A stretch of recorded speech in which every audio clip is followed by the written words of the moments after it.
Okay, so the other half of that first section, this is something you might see show up in physics, but otherwise it's kind of just a weird like, huh, that's a thing you can do. Cool. All right, so the first one is coterminal angles. So I was hinting at this earlier. If you have an angle in standard position, and then you have the terminal side, there is an infinite number of angles that start and end in that same position. So let's start with 42 degrees, just because I had to pick the geeky number.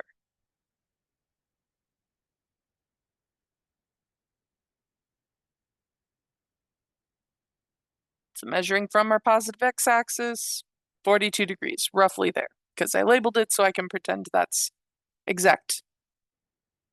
So now I want another angle that starts here and ends here.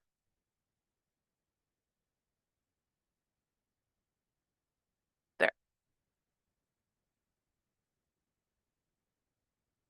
All right, so one way would be, well, just go backwards. So since that's clockwise, it's a negative angle. And if you look at my little ridiculous Pac-Man here, it's whatever's left over between 360 and 42 here. So if I take 42 minus 360, I'm going to get 318.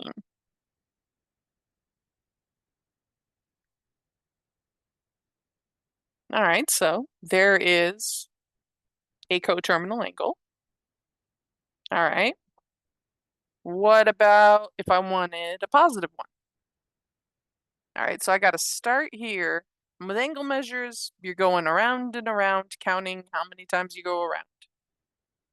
So I can go all the way around once and then stop.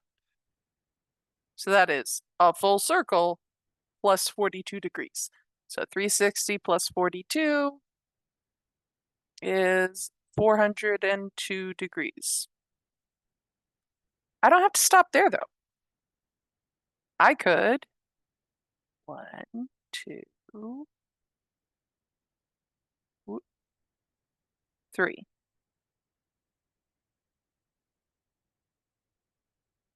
1, 2, 3, and a little bit more.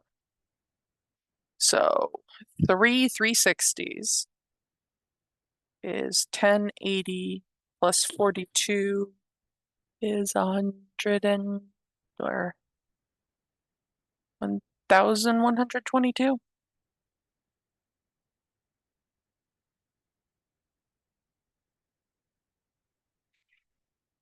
So when we're finding coterminal angles, like you can just keep adding 360 degrees over and over. Or if it was in radians, you could keep adding 2 pi over and over and over again. So it's a silly thing, but we're going to see way later on in a couple months when we do trig equations, remembering that there are coterminal angles.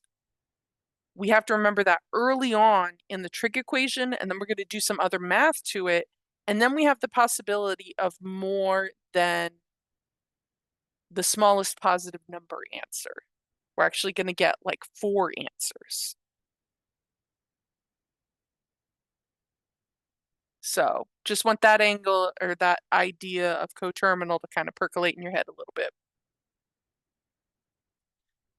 We also have the idea of a reference angle. We're going to talk about that a lot more in the next section. But an angle's reference angle is the size of the smallest acute angle, T prime, formed by the terminal side of the angle T and the horizontal axis. So in the first quadrant, the reference angle is the angle, but the angle without any of the repeats. In the other quadrants, it gets a little more interesting, but you look at where the x-axis is and then you measure from that. So it might be over here or over here or down here. A lot of places reference angles can show up. So I just want that to kind of be sitting in the back of your brain, and we'll look at it more when we get to 2.2. All right, now here, because they can, we threw in arc length and area of a sector. So theta is what fraction of the circle does the angle that we're talking about represent? So S equals R theta. Theta is just that proportion of the circle.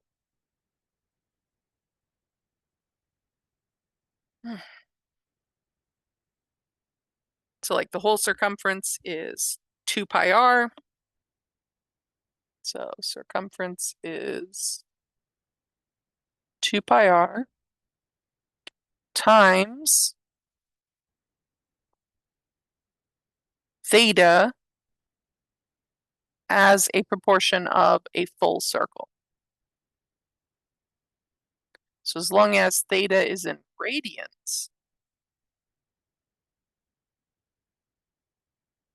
the 2 pi's will cancel out, and that's why we have r theta for, I kind of wrote this wonky, hold on. So that's the circumference. And then here, arc length is a fraction of the circumference. So 2 pi r times whatever our angle measure is divided by 2 pi. And then those 2 pi's cancel out, and that's where we get our theta for arc length. So it has the radius in there because we're not always dealing with a unit circle.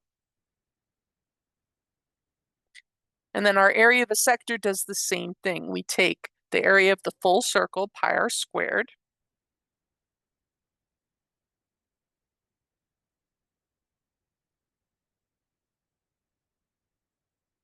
and then to get the area of the sector,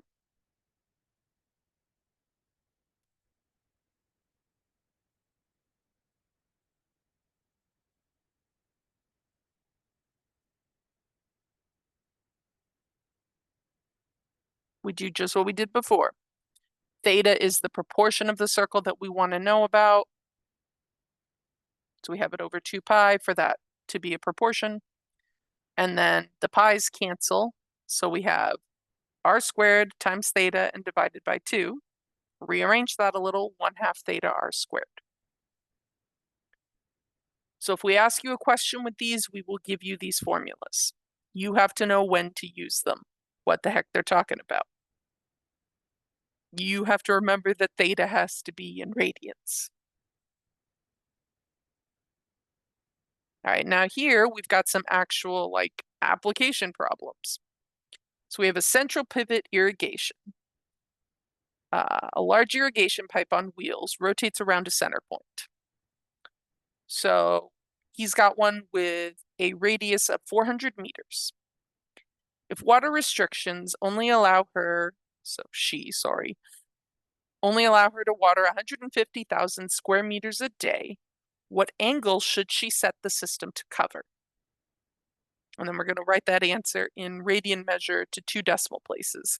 So they gave us 150,000. That's my 000 scribble. Square meters. That's an area. We were just talking about areas. So the idea here is if I have a field and I got my little sprinkler arm,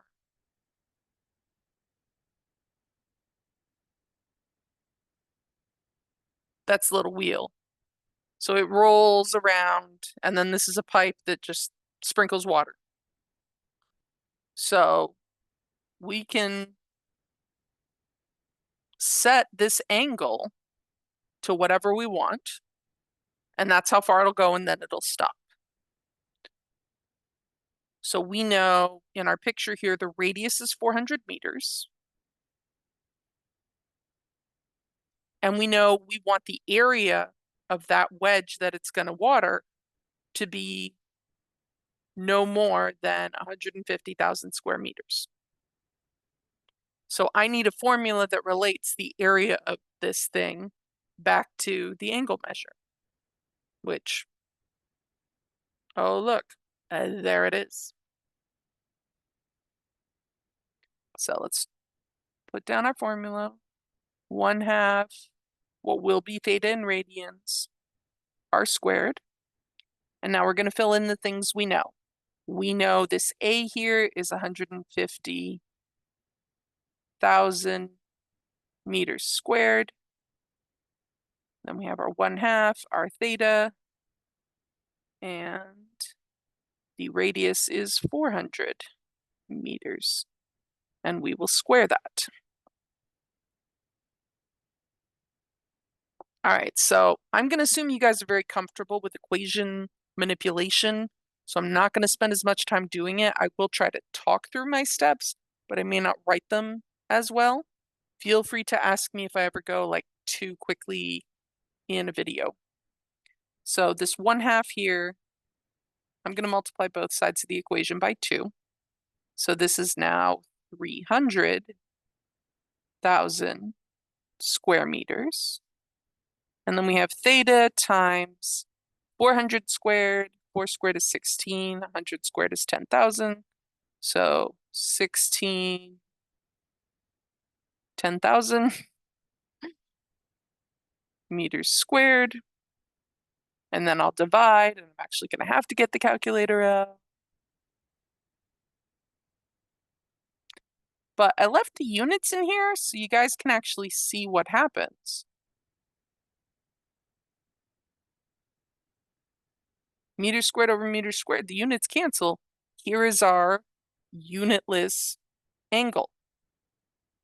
So we just have to figure out to 2 decimal places whatever 300,000 divided by 160,000 is. Calculator. 300,000 divided by 160,000. 1.875. Very precise.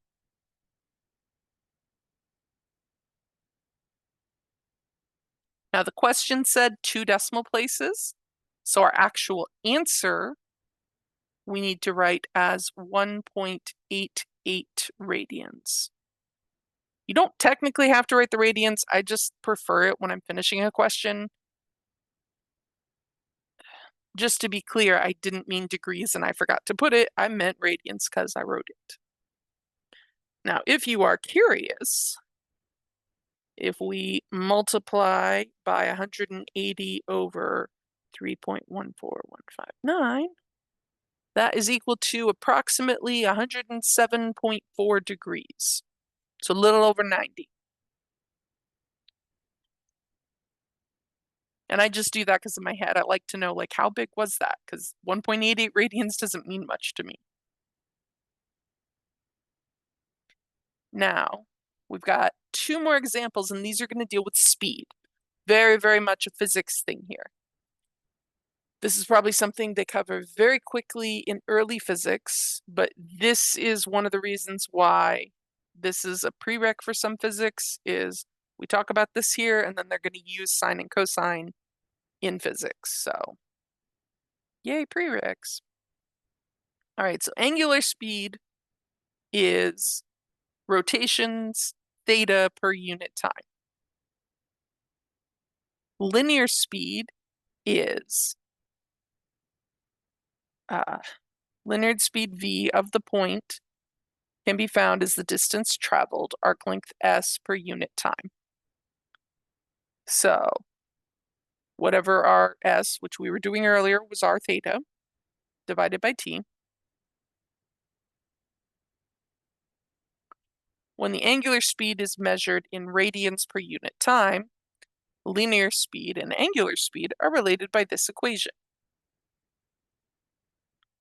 So our linear speed v is equal to the radius times the angular speed, which is revolutions per unit time, but we have to convert revolutions to radians, like just depending on how they give it to us.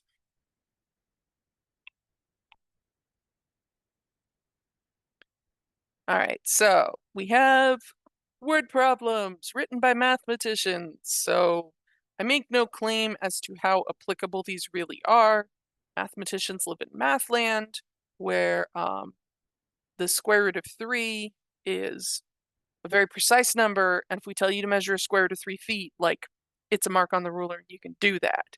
And if you only measure 1.73, it's not right. When the reality is 1.73 is perfectly fine. Okay, so we have a vinyl record. So this is an archaic device that used to be used to listen to music. It's a circle, and you would put it on a turntable and turn it on and it would spin, and they had a needle that would fit down into the groove. And how fast the turntable went determined how quickly the needle picked up the information inscribed on it and played it. So a classic kid thing to do was turn it to the faster one, and then the music sounded like the chipmunks were singing it. So here, a vintage vinyl record is played on a turntable rotating clockwise at a rate of 45 rotations per minute. They say find the angular speed in radians per second. All right, this is straight up just unit conversion. 45 rotations per minute. And I want to head to radians per second. So I need something that is going to take my rotations and turn it into radians. So what do I know about one rotation? Once around the circle, we called that 2 pi radians. So rotations is gone, now we have radians. Now they wanted per second, so I need to know something about minutes and seconds. So what equivalency do I know between minutes and seconds? And hopefully you guys are like, well, we know a minute is 60 seconds. Yes, 1 minute equals 60 seconds. Those two things are equal. Thing divided by same size thing is 1. Multiplying by a crazy form of 1, always free to do. So now our minutes have canceled, and our only remaining units are radians per second. So now we just have to crunch the numbers. Now, since they say typically when we're dealing with radians, if we have a pi in the problem, leave it as a pi. So we just do 45 times 2 divided by 60. 90 divided by 60, 9 divided by 6 is 3/2. So this is 3 pi over 2 radians per second.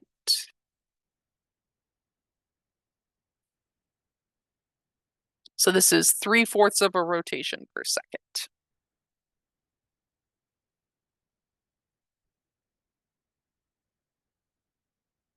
All right, now this one here is asking about linear speed.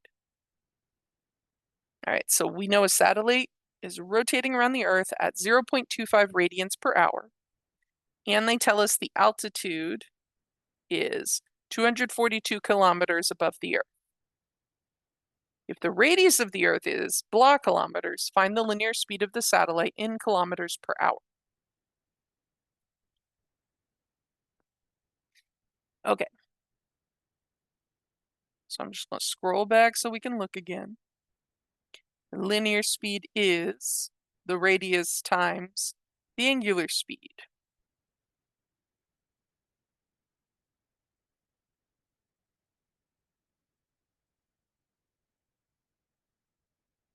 That is my weird little omega, because that's, let me make it a little better.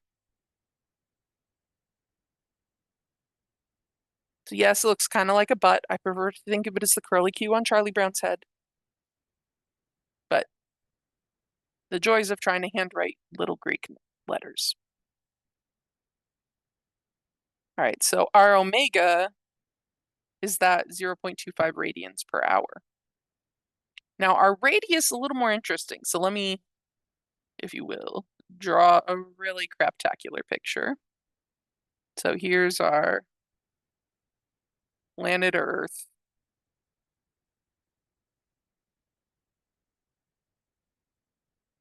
And here is our little satellite. Whee! Floating around.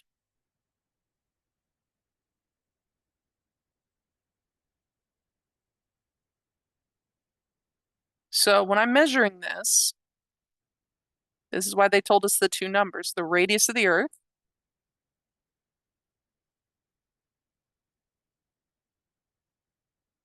is 6,378 kilometers. And then they told us the altitude of the satellite is 242 kilometers. So the radius for the satellite, how far it is from the center of the Earth, is both of those put together.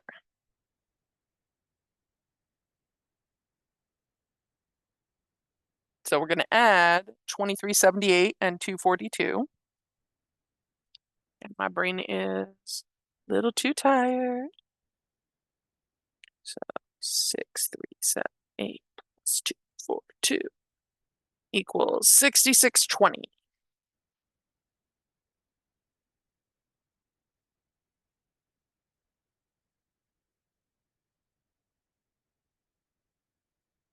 So our linear speed is going to be 6620 kilometers times 0.25 radians per hour. Radians just disappear when we want them to, so this is going to be kilometers per hour. So we just take that result we had times 0.25. So the linear speed is 1,655 kilometers per hour. So here the numbers were picked to work nicely. Realistically, the Earth is not a sphere, it's actually a squashed ball. So the 6,378 is probably the average radius. But in Mathland, it's a sphere. All right, that is the end of 6.1 on angles. I am going to have a bonus trig video where I talk about sine and cosine as ratios of sides of a triangle instead of x and y coordinates on the unit circle.